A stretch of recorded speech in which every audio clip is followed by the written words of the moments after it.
गुरु ब्रह्मा गुरु विष्णु गुरुर्देवो महेश्वर गुरु साक्षात् परम ब्रह्म तस्मै श्री गुरुवे नमः। ओम सदाशिवसमारंभां शंकराचार्य मध्यमाम् अस्मदाचार्य पर्यन्तां वंदे गुरु परंपराम। ओम श्री गुरुभ्यो नमः। ओम श्री परमात्मने नमः।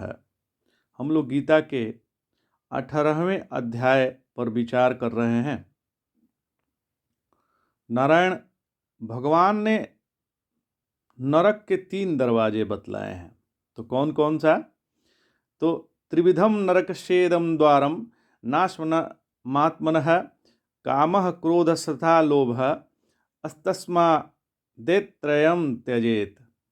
तो यह जो काम है, क्रोध है और तथा लोभ है, यह 3 जो है भगवान ने इसको नरक का द्वार बतलाया है। सर्व अनर्थों का यह मूल है और नरक की प्राप्ति में यह हेतु है, जिसका नाम है काम, क्रोध और लोभ। भगवान ने इसको नरक का द्वार कह दिया। तो आत्मा का नाश करने वाले अर्थात उसको अधोगति में ले जाने वाले हैं। नारायण, यह जो काम है और क्रोध है वह अन्य के बारे में ही होता है। इस पर सूक्ष्मता से यदि विचार किया जाए तो क्रोध भी अन्य पर ही होता है और काम भी अन्य पर ही होता है। यह अपने को लेकर नहीं होता है।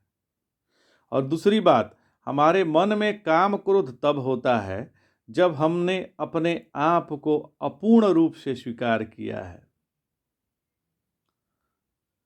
तो अपने स्वरूप को न पहचानने के कारण अपूर्णता की कल्पना और जगत को न पहचानने के कारण जगत को अन्यता की कल्पना, माने जो अन्यता और अपूर्णता, यह 2 कल्पनाओं के कारण अपने में काम, क्रोध और लोभ का निर्माण होता है और तीनों के कारण ही हम नरक में पहुंच जाते हैं। तो अपने को इस आसुरी संपत्ति से निकालने के लिए भगवान कहते हैं कि मतलब इस तीनों से कैसे हम निकले। ऐसी जो आसुरी संपत्ति है, इससे हम कैसे निकले? तो भगवान कहते हैं तस्मात् शास्त्रम प्रमाणम ते कार्याकार्य व्यवस्थितो ज्ञात्वा शास्त्र विधानोक्तम कर्म कर्तुमिहार्हसि।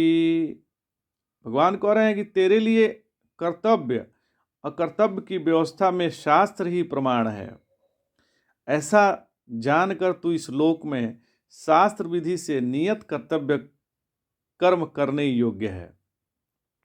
देखिए, यदि हम अपने जीवन को शास्त्र के सिद्धांत के अनुसार धर्म का निर्णय लेकर चलाएंगे तो धीरे धीरे यह आसुरी संपत्ति कम हो जाएगी और दैवी संपत्ति बढ़ जाएगी। तो आसुरी संपत्ति भेद का समर्थन एवं प्रतिपादन करती है और दैवी संपत्ति भेद में भी एकत्व को ढूंढती है। इसलिए जो व्यक्ति अपने जीवन को धर्म के अनुसार चलाएगा, उससे द्वैत का प्रभाव उसके जीवन में कम होने लगेगा। अच्छा देखिए, अब शास्त्र ने कहा कि हमें ब्रह्म मुहूर्त में उठना चाहिए और हम उठेंगे 7 बजे के बाद, 8 बजे के बाद। तो अपनी आसुरी संपत्ति का ही हमने आह्वान किया है। यदि हमको दैवी संपदा चाहिए तो हमें तो 4 बजे ही उठना चाहिए। हमें त्रिकाल संध्या करना है। यदि हम द्विज हैं, हमारा यज्ञोपवीत हो गया है, तो हमें संध्या वंदन करना चाहिए, गायत्री जप इत्यादि कर्म करना चाहिए। नित्य जो नैमित्य कर्म है उसको आवश्यक है करना। अब ये करके हम जो है पाप में प्रवृत्त होते हैं तो वहाँ पर द्वैत का ही प्रभाव होता है, जिससे हमारी आसुरी संपत्ति ही बढ़ती है। अब देखिए, जो ये अमेरिका आदि जो आजकल के विकसित देश जिसको हम लोग कहते हैं, वह वहाँ जाएंगे तो बहुत सुंदर आपको सड़क दिखाई देगा, सुंदर घर दिखाई देगा, व्यवस्थित भी दिखाई देगा और सुंदर रोड है, सब कुछ दिखेगा, पर वहाँ आंतरिक सुंदरता नहीं है। वहाँ डॉलर के लिए सब भाग रहे हैं कि हमको डॉलर डॉलर चाहिए, लेकिन वहाँ न अपने पुत्र से प्रेम है, न अपने माता पिता से प्रेम है, न अपने पत्नी से प्रेम है। वहाँ प्रेम शब्द नहीं है, मतलब वहाँ आंतरिक सुंदरता नहीं है। वहाँ शादी होती है तो पहले ही निश्चित हो जाता है कि तलाक होगा। कोई भी व्यक्ति आपको वहाँ नहीं मिलेगा कि एक शादी किया हो, सिर्फ दो दो चार चार शादियाँ करते हैं। मतलब वो किसी पे विश्वास उनको नहीं है, न किसी पे श्रद्धा है, इसलिए उनकी आत्मविश्वास की भी कमी है। तो सुंदरता असली आंतरिक होना आवश्यक है। बाह्य सुंदरता तो केवल दिखावट के लिए होती है, आंतरिक सुंदरता वहाँ जरूरी है। वहाँ परिवार का महत्व ही नहीं है, डॉलर का महत्व है। तो जहाँ महत्व धन का हो गया तो यह समझ जाइए कि संस्कार चले गए। श्री गुरुदेव भगवान कहते हैं कि एक बार यह मन जगत के वस्तुओं में फंस गया तो परमात्मा में मन कभी नहीं लगेगा। इससे निकलने का एक ही रास्ता है कि अपने जीवन को शास्त्र के अनुसार चलावें, अपने मनमानी के अनुसार नहीं। तस्मात् शास्त्रम प्रमाणम ते कार्या कार्य व्यवस्थितो ज्ञात्वा शास्त्र विधानोक्तम कर्म कर्तुर्मिहार्मषि। अब आप देखें भी होंगे कि शास्त्र कह रहा है कि हमको ब्रह्म मुहूर्त में उठना चाहिए, आहार विहार हमारा शुद्ध होना चाहिए। अब इसको यदि सूक्ष्मता से विचार किया जाए तो सुबह में यदि आप उठ के कोई भी अध्ययन करते हैं, वेद का ही अध्ययन करते हैं या कोई भी शास्त्र का अध्ययन करते हैं या कोई किसी पुस्तक का अध्ययन करते हैं, तो आप पाएंगे कि वो हमें आसानी से समझ में आ रहा है। और वही आप दोपहर में अध्ययन करें, शाम को अध्ययन करें, तो वो उतना समझ में नहीं आता है जितना सुबह। मतलब उसमें सूक्ष्मता से समझना है तो सुबह ही आपको अच्छे से समझ में आएगा। तो जीवन को चलाने के लिए शास्त्र का आधार ले महाराज। जीवन का जो सुख दुख है वह प्रत्येक के जीवन में सामान्य है। यह मत समझिए कि आप ही को लाभ या हानि हुआ है, सबके साथ हुआ है। हम ये सोचते हैं कि हमारे जीवन में बड़ा दुख है, हमारा मन के अनुसार हमारा काम नहीं हो रहा है। तो आपको एक बात समझ लेना चाहिए कि जिसके जीवन में दुख आ रहा है उसके जीवन में सुख भी सामान्य है, सुख भी आना ही है। लेकिन ये सुख दुख से जो परे हो गया है, लाभ हानि से जो परे हो गया है, वह भगवान की ओर एक कदम बढ़ा लिया है। लाभ हानि ये अपने बस की चीज नहीं है। यदि लाभ होगी तो कभी हानि भी होगी।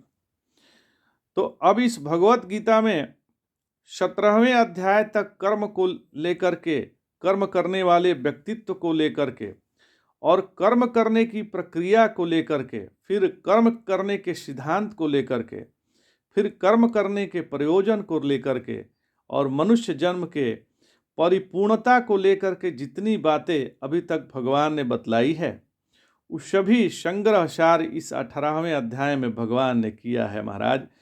और इस अध्याय में भगवान जो बात बतलाए हैं वह पूरे भगवत गीता का निचोड़ है। इसलिए भगवत गीता का यह 18वां अध्याय बहुत ही महत्व का है और बहुत ही महत्वपूर्ण है। अब हम लोग 18वें अध्याय की शुरुआत करते हैं। ओम श्री परमात्मने नमः। अथ अर्जुनोवाच सन्न्यासस्य महाबाहो तत्त्वमिच्छामि वेदितुं त्यागस्य च हृषिकेश पृथक् केशिनिषूदन। अर्जुन कह रहे हैं कि हे महाबाहो, हे हृषिकेश, हे केशिनिषूदन, मैं सन्यास और त्याग का तत्व अलग अलग जानना चाहता हूँ। तो अर्जुन ने अब तक जो बातें भगवान से सुनी हैं उससे उनके मन में कुछ जिज्ञासा जग गई है। देखिए, जिज्ञासा उसके ही अंदर जग सकती है जिसने पूर्व जो बतलाई गई बात है उसको ध्यान पूर्वक सुना हो और उसको अपने जीवन में उतारा हो। नहीं तो ज़्यादातर का जो प्रश्न होता है वह आप ही की परीक्षा लेने के लिए होता है। आपसे वो सीखना नहीं चाहते, आपसे वो आपको ये मतलब आपकी वो परीक्षा लेना चाहते हैं। ज़्यादातर की जो प्रश्न होती है परीक्षा लेने के लिए होती है, लेकिन जिज्ञासा युक्त तो वही प्रश्न पूछ सकता है जो सच्चा साधक है। तो ये दो तरह के प्रश्न हम पूछते हैं। एक तो अपना जनरल नॉलेज बढ़ाने के लिए प्रश्न पूछते हैं और दूसरा एक जिज्ञासा युक्त प्रश्न होता है। माने प्रश्नकर्ता के मन में तत्व को जानने की जिज्ञासा होती है, तब प्रश्न में सूक्ष्मता नजर आती है और तब जाकर के उस प्रश्न पर विचार करने पर आनंद भी आता है। तो अर्जुन का प्रश्न सूक्ष्म है और एक सच्चे साधक यही प्रश्न होना चाहिए, जो एक सच्चा साधक का प्रश्न होना चाहिए, वही अर्जुन का प्रश्न है। हम लोग जो अब तक 17 अध्याय सुने हैं अर्जुन की तरह, तो हमारे मन में इस तरह का प्रश्न यदि आया है तो हम साधक हैं, अन्यथा हम लेबर की तरह इसका अध्ययन कर रहे हैं। तो आज इतना ही महाराज। जय जय शंकर, हर हर शंकर, नमामि शंकर, भजामि शंकर। नमः पार्वती पतये, हर हर महादेव।